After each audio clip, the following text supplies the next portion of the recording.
Hello, मैं मनीता तर एक बार फिर हाजिर हूँ हमारा हिंदी व्याकरण का भाग 6 लेकर। और आज का जो हमारा विषय रहने वाला है वो है घोष, अघोष, अलप्राण और महाप्राण।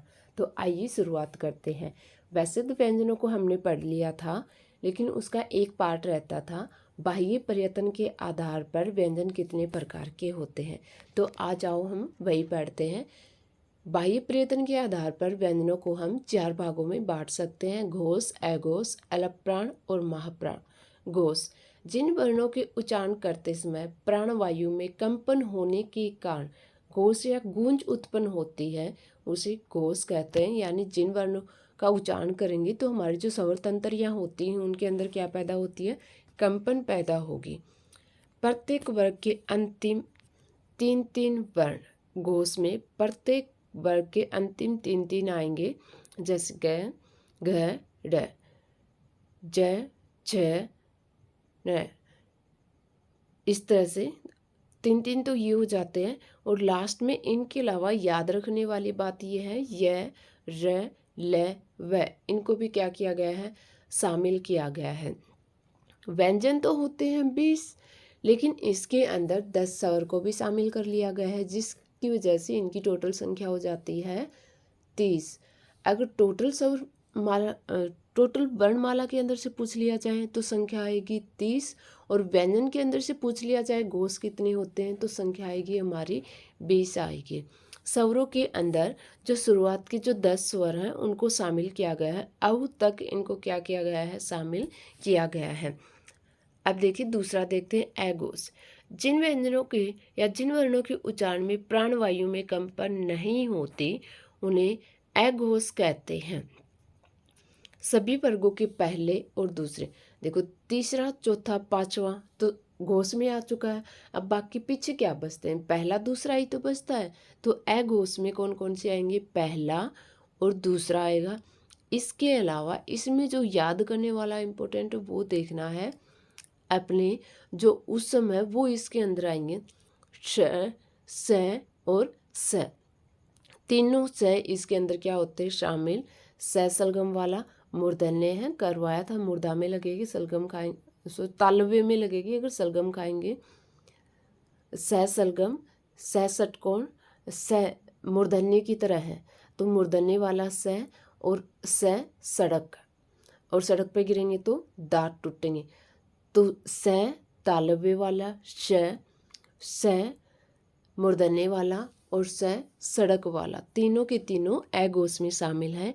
इनकी जो संख्या होती है वो कितनी होती है? 13 होती है। अब आगे देखिए अलप्राण और महाप्राण। घोष अघोष हो चुके हैं, अब अलप्राण और महाप्राण आते हैं। जिन व्यंजनों के उच्चारण में प्राणवायु कम मात्रा में बाहर निकलती है उन्हें क्या कहते हैं?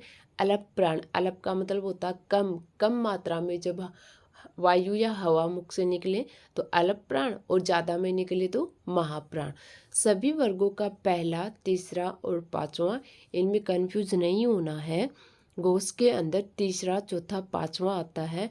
अघोष में पहला और दूसरा आएगा, जबकि अलप्राण में कौन सा आएगा?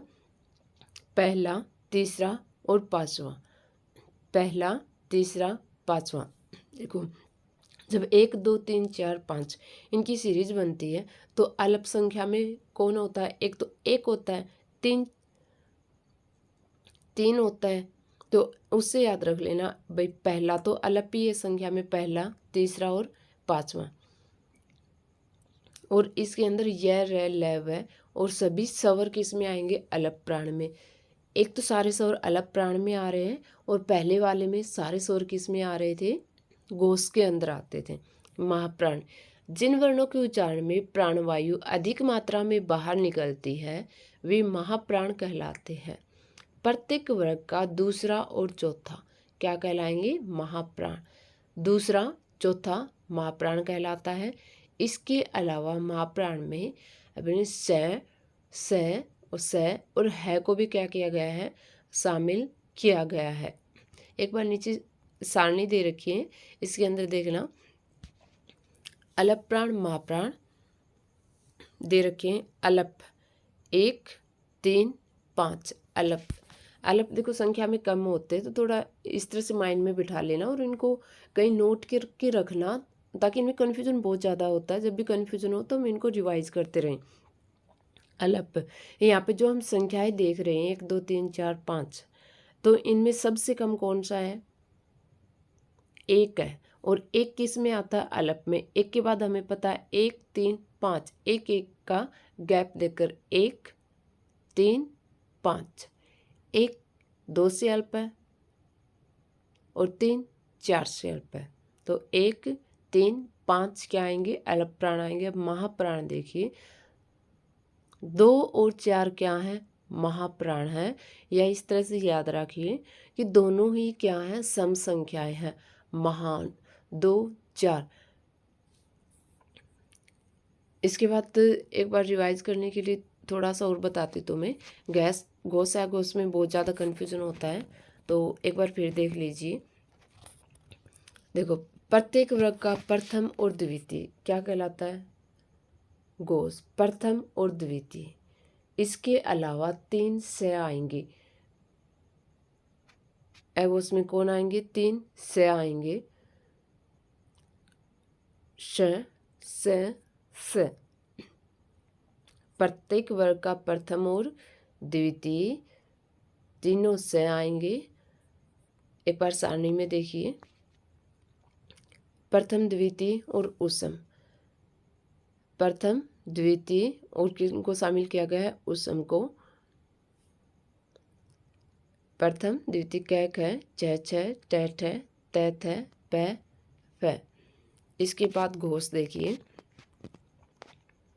घोष के अंदर प्रत्येक वर्ग का सारे सवर आएंगे और प्रत्येक वर्ग का तृतीय चतुर्थ और पंचम आएगा। अंतस्थ आएंगे। अंतस्थ याद है? बीच में जो आते हैं य र ल व। अंतस्थ य र ल व। और क्या आएगा? है आएगा।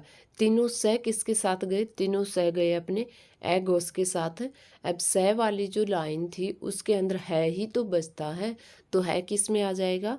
गोस में या सगोस में। गोस और सगोस एक ही बात है। तो प्रत्येक वर्ग का तृतीय चतुर्थ और पंचम और अंतस्थ य र ल व और है आएगा। इसके उदाहरण देखिए, सारे स्वर आएंगे इसके अंदर। ए आ ई उ री ए ऐ ओ औ। सारे क्या आएंगे? स्वर आएंगे, अंतस्थ आएंगे और है आएंगे। ये जो सारणी दे रखी है, एक बार थोड़ा सा ध्यान करके इसको रीड कर लेना ताकि अच्छे से समझ में आ जाए। धन्यवाद।